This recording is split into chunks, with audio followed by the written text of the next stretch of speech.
Absolutely tons of news and even more coming in the near future in this week's issue of the Bungie Weekly blog, This Week at Bungie. What's going on, Guardians? My name is The Black Link, and from platform swaps to CrossSave, we have got tons of exciting stuff to talk about in this week's TWAB. Let's go ahead and dive on in. First things first, we got a video earlier today about Destiny 2 moving over to Steam. It's almost that time. We've seen updates to both the PC Move and CrossSave websites, giving us a bit more insight on how exactly we'll be moving our characters between platforms in the coming weeks. Of course, as you guys know, Destiny 2 Shadowkeep and Destiny 2 New Light have had their release dates pushed back to October 1st, 2019. But in spite of that, we're actually going to be getting access to the PC Move functionality as well as the CrossSave functionality much earlier than that. And if you head over to bungie.net/PC Move, you can actually get some more information on how exactly you can move your account from Blizzard's Battle.net app over to Steam. And very quickly, we can go through a couple of the bigger questions a lot of you players will probably have. First things first, the move from Battle.net to Steam will include a one-time transfer of all Destiny 2 content that a player already owns. These will include player accounts, Destiny 2, expansions, silver, annual pass, and etc. Additionally, if you want to go ahead and pre-order Shadowkeep on Steam right now and link your account later, that's perfectly fine. In order to get all this done, you simply head over to bungie.net/PC Move, and you'll be able to sign up for notifications for when this transfer goes live. Again, it's going to be happening later this month, August 20th, 2019. And just in case you might be wondering, if you have a PC account, you should probably go ahead and do the transfer there. They mention at the bottom of the page that Destiny 2 is no longer going to be available on Blizzard's Battle.net after October 1st, so it's probably for the best to get your transfer done before Shadowkeep comes out.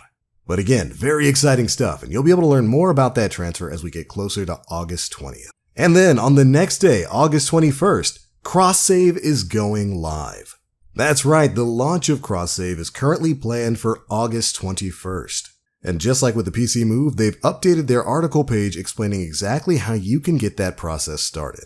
If you head over to bungie.net/CrossSave, you'll see that setup is for the most part pretty easy. You just kind of sign in, link your accounts, choose the character that you want to be your master across all of the different platforms, and then that's pretty much it. All of your characters, all of your gear, all of your items will be available across all three of the major platforms and wherever else Destiny 2 is going to be made available. The process seems super simple, and I can't wait for this to go live. It's something I've been super excited for a long time, and I know a lot of you other Guardians have been excited for it too. But alright, next up, of course, last week we heard about the delay for Shadowkeep. And as a part of that, we got to hear from Luke Smith about what he's going to be revealing in coming weeks. He said he wanted to do a basic state of the game. It'll apparently drop as a two-parter, with the first part going live early next week. But that's not the only thing we're learning about in the coming weeks. The TWAB says that without assigning exact dates to each moment, here's a sequence of events in the order they will occur that will broaden your understanding of what you'll be playing in October. First up, of course, we've got the Director's Cut with Luke Smith, the first part of which, again, is next week.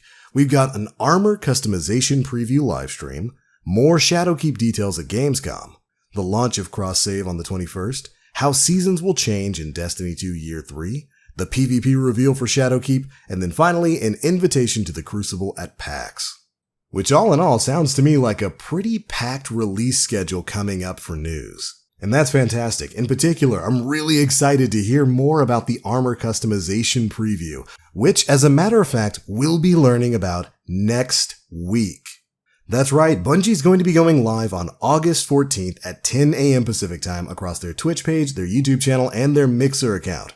I guess I gotta keep it trendy with the kids, but we're going to be getting the armor customization preview livestream, also known as Building a Better Monster Killing Machine. This is going to explain more of Armor 2.0, which has been an ongoing topic of paramount importance among the community. Well, you're not going to have to wait too much longer to learn more about Armor 2.0. Bungie's going to be going live next Wednesday. As the article puts it, we'll be able to watch 3 developers from Bungie build their ideal Titan, Hunter, or Warlock. They'll apply mods, artifacts, and ornaments to build their own version of the perfect monster killing machine. Then we'll test those builds in the new sandbox. So it definitely looks like this is going to be a heavy-hitting live stream with plenty of information you're not going to want to miss out on. So make sure you're staying tuned.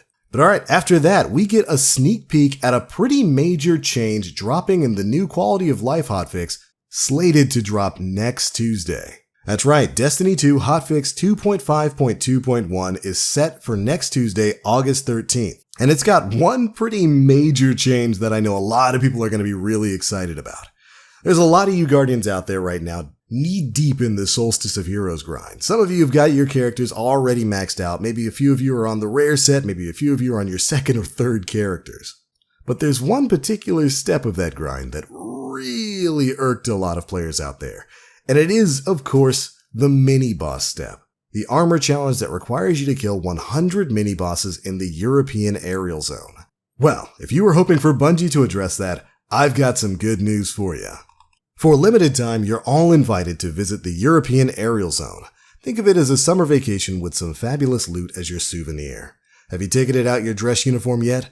One of the mission parameters is to defeat 100 mini-bosses. Some of you have expressed that this is a few too many boss fights. Upon further analysis, we have agreed.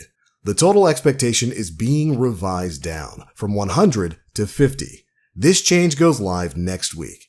If you've been struggling to hit this milestone, help is on the way. If you already hit it, please go easy on your fellow Guardians who pleaded for mercy. And with a little tongue-in-cheek ending there you go. A lot of people were having a lot of trouble with the mini-boss step. It's not necessarily hard, it's just very grindy, and because of the nature of it, because only mini-bosses in the EAZ count, it's created a few, well, we'll say more toxic strategies for getting it done. A lot of people were going and killing mini-bosses, and then the moment the final boss spawns, they were dipping out, leaving some hapless players to fight final bosses for a while. And then, of course, you had the cheese with the Elite Scion that people were burning through. And overall, it just wasn't the greatest quest step. It wasn't the most fun to get done. And I'm happy to see that Bungie is addressing it here. And thankfully, they're not just knocking the number of required kills from 100 down to 50. They're actually changing the way some of this works. We get more information about this later on in the TWAB. The objective, of course, is being scaled down from 100 mini-bosses defeated to 50, but completing the final boss round contributes an additional 5 points of progress. This is fantastic. This is actually the exact solution I brought up earlier this week on the podcast. I mentioned that if they wanted to keep it at 100 mini-bosses, then they should make it so that the mini-bosses still count as 1, but the final boss counts as 10 points. This essentially does the same thing. They're cutting the number in half, but also granting you 5 points for staying and defeating the final boss, meaning it should never take you more than, at minimum, 10 runs of the EAZ, and that's if you basically kill none of the mini-bosses. At minimum, it should take you no more than 10 runs to get that quest step done. Fantastic change all around. And I really have to applaud Bungie on the really quick response time on these last couple of updates. They've changed quite a few things in a relatively short amount of time. This is just another great quality of life change. Good stuff. But alright, Guardians, that's pretty much it for the biggest bits of news that came out of this week's issue of the Bungie Weekly Blog, This Week at Bungie, for August 8th, 2019. There's going to be so much stuff to cover in the next couple of weeks with Armor 2.0, with the live streams we've got coming, with Gamescom, with PAX. There's going to be a non-stop stream of information coming from the channel, so make sure you're staying tuned. But anyways, that's the news. Those are my thoughts. Be sure to leave me yours down in the comment section below. And if you enjoyed the video, feel free to drop a like, make sure you subscribe, and hit that notification bell to stay up to date with all the latest stuff we're putting out. But alright, that's it for this one. I cannot wait to dive into this stuff next week. That live stream is going to be great. But as always, I am the Black Link. You Guardians, stay frosty.